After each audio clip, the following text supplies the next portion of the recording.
এটা কিন্তু গোয়াল ঘর বা খামার না, এটা কিন্তু একটা মসজিদ। এই প্লাস্টিকের কাগজ দিয়ে মসজিদ বানানো হয়েছে। দর্শক, এখানে কিন্তু এই মুসল্লিরা নামাজ পড়তেছে, একটু পরে এখানে জুমার নামাজ হবে। সম্ভব হলে এই মসজিদের নির্মাণ কাজের জন্য 10টা টাকা দেন। যদি সেটা আপনি না পারেন, ভিডিওটা শেয়ার করে দেন। দেশ বিদেশে যদি এই ভিডিও ছড়ায় যায়, এই মসজিদ যদি সেই সাহায্য যদি আমরা নির্মাণ করতে পারি, সেই সওয়াব আপনিও নিশ্চয়ই পেয়ে যাবেন।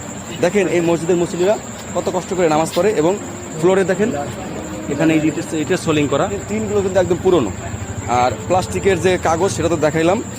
এই নিচ দিয়ে এইগুলো দিয়ে কিন্তু সাপ বা অন্যান্য জীবজন্তু এই মসজিদের ভিতরে যখন তখন প্রবেশ করে, কারণ এটা যেহেতু একটা জঙ্গল এলাকা। মূলত এই পাশে 2 কিলোমিটার এবং এই পাশে 2 কিলোমিটার কয়েক হাজার মানুষের বসবাস। এই কয়েক হাজার পরিবার এইটুক মসজিদের মধ্যে নামাজ পড়ে। এখানে দেখতেই পারতেছেন যে মসজিদের কি অবস্থা। তো মূলত এই পাশে একটা মসজিদ ছিল, এটা একটু দেখাই। ছোটবেলা থেকে আমি এইখানে একটা মসজিদ দেখছি। এই মসজিদ তারা এলাকাবাসী অনেক আশা নিয়ে নির্মাণ কাজ শুরু করেছিল যে তারা এই মসজিদে বিল্ডিং করবে, কিন্তু তারা যেরকম ভেবেছিল সেরকমটা হয় নাই। কারণ হচ্ছে তারা ফান্ড সংগ্রহ করতে পারে নাই।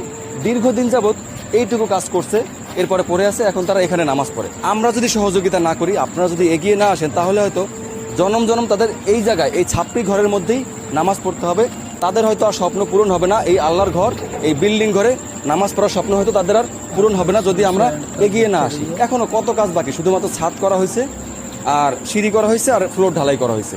আর বাকি যে এখানে ইটের গাঁথনি, প্লাস্টার, টাইলস, তারপরে রং করা, এই কাজগুলো তাদের এখনও বাকি। তো আপনারা যদি এই ভিডিওটা শেয়ার করেন, আপনারা যদি 10টা টাকা দান করেন, তাহলেই এই ছাপড়ি ঘরের মসজিদে এই মুসল্লিদের কষ্ট করে নামাজ পড়তে হবে না। তারা একটু আরাম করে আল্লাহর ঘর মসজিদে আল্লাহ পাকের ইবাদত করতে পারবেন।